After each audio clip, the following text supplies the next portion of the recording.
Bum bum bum bum bum bum bum bum bum bum bum bum. The Peter Dislike Show. Bum bum bum bum bum bum bum. I was watching a news piece from Bloomberg about South Korea. They have such a low birth rate. They have a crisis of population shrinking. They don't like immigration, obviously, either.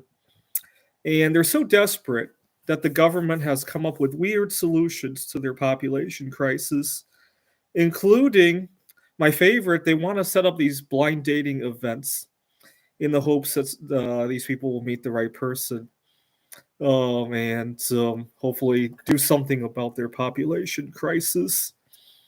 I actually think it's not the right way to go about it, and I'll talk about why in this video. First of all, it might not even work because the people who don't want to have children, if they meet somebody on this blind date, they're more likely to meet a business partner or a life partner of some sort, right? So, for example, when I worked on my PhD advisor was married, been happily married for 10, 20, 30 years.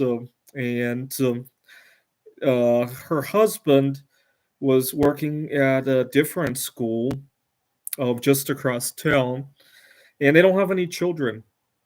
And so I think you're much more likely to, not that there's anything wrong with that kind of marriage, right? It might even be good for the South Korean economy if they create couples like that out of the event, right? But I think they might not solve the problem. But there's another fundamental issue I want to talk about.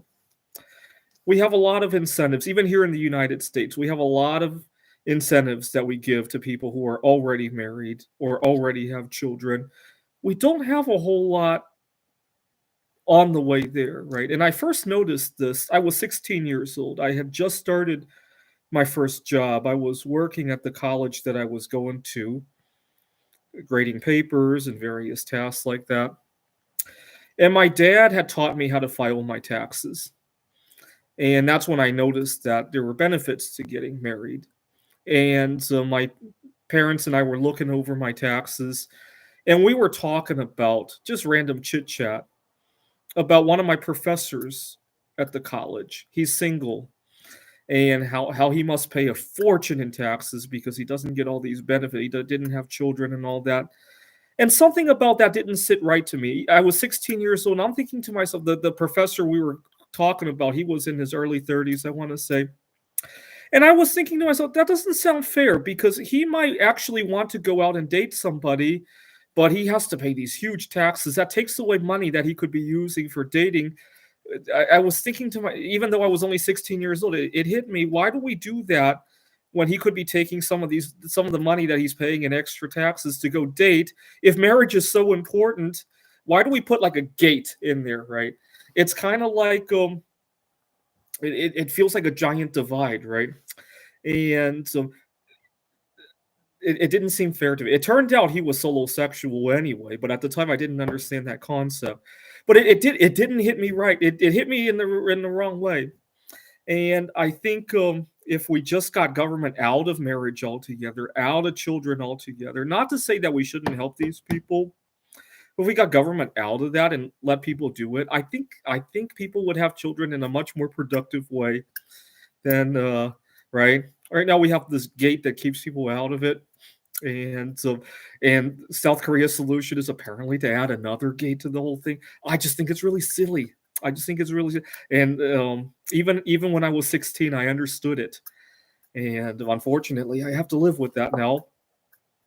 It just doesn't make any. It just doesn't make a whole lot of sense, right? The same goes with all these tax benefits that we give to home mortgages and all that, right? We have this gate that only after you jump over it do you get all this great stuff, right? We don't help people get over that gate, right?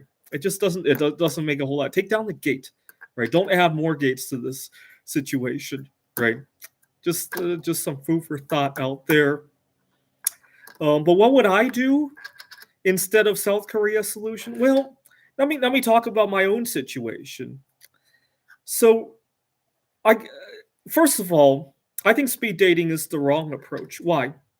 You go to this bar, even in the Bloomberg video, they were showing a bar. You go to this bar, it's loud, it's crowded. You see somebody you like, you got to speak over that loud bar environment. Is that a good way? Or would you rather be soft spoken? Hey, did you find out where to go vote tomorrow? Right? So, right? Well, which one would you prefer? Right?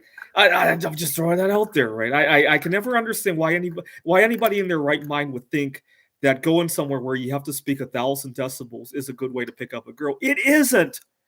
So what would I rather do? I'd rather just mingle more out there, right? Go out to eat 3 times a day if I could, right? Now here in Arizona, one of the reasons I really regretted moving to Arizona is that our public spaces are so hostile to use. Our public libraries, the Wi-Fi cuts in and out, the seating is uncomfortable, and I think it's by design. And or you try to go outdoors, there's nowhere to plug in your computer. I didn't seem to run into that over in Seattle. And if you really want people to date, you should make public spaces more hospitable to use. And then people can go out there and just hook up with the right person just by chance, right? When I think back to the last couple of successful relationships that I had, I've never dated my way into a relationship. If it wasn't love at first sight, you don't jam your way into a relationship. Let me talk about the last few that worked out. I had moved into an apartment in Manhattan, and I had to share it with a number of roommates, obviously. And my first day moving there, I helped a girl move some furniture, and we had a good conversation. She was working on her U.S. citizenship, and we had a good conversation on that. I don't know if she eventually got the citizenship or not. I was at a job orientation for a tech giant, actually, and we were learning about C sharp, and this girl and I had a example. She had some silly ideas on how to use some C sharp to do something really silly. I can't remember what it showed on the screen, but we had a good, funny first conversation, and then finally, or two more good ones. I was teaching at a technical college in Seattle, Washington. I was hanging around the library when a graduate student actually had discussed with me some computer graphics designs that she was doing. And we ended up dating for a little bit over a year. And then finally, right after we had reopened from our quarantine, I had a favorite Thai restaurant that I was frequenting. This is when I had some money because nobody wanted to eat out. The restaurants were pretty inexpensive. I was making a lot of money because everybody was quiet quitting their job at the college because they got their stimulus and unemployment and all of that. And I got to take everybody's job as a result. I didn't take unemployment, but I took everybody's job who wanted to collect unemployment. So I was indirectly benefiting from that. So thank you, Biden, for that. And so I was indirectly benefiting from the stimulus, and I had a favorite Thai restaurant that I was going to. And one day, one of the employees brought her younger sister to the restaurant. So you see, I've never dated my way into a relationship. They happened by chance, right? And I'd like to be hanging out there more, but here in the Phoenix area, a lot of public areas are very hostile to use, right? Good luck trying to go to a restaurant that will be comfortable hanging around, right? The seating is always made uncomfortable. Good luck getting Wi-Fi connections. Good luck finding electricity. Good luck finding a place where the temperature is at a comfortable. Usually they make it burning hot or freezing cold to get you out of the door immediately, right? So if the South Korean government were really that concerned about their low birth rate, how about make the public places more hospitable to use? People will hang out there, and they might just happen to mingle with the right person. If I got to see 100 or 1,000 strangers a day, the odds are I'm not going to stay single all that long, right? But unfortunately, public spaces are not very hospitable to that kind of plan, right? So just a thought out there, if the South Korean government is listening to me, if you want your birth rate to go up, take down the gates, right? So for example, I talked about all the benefits after the fact, right? Take down those and spread it all out, right? So that people can actually get there, and also make it more hospitable for people to not lock themselves up. We treat public spaces almost like it's still 2020, right? We make it unhospitable to go out there, right? Much more so than a theoretical virus that might kill you 50 years down the road, right? This is the Peter Dislike Show. Bum bum bum bum bum bum bum bum bum bum bum bum.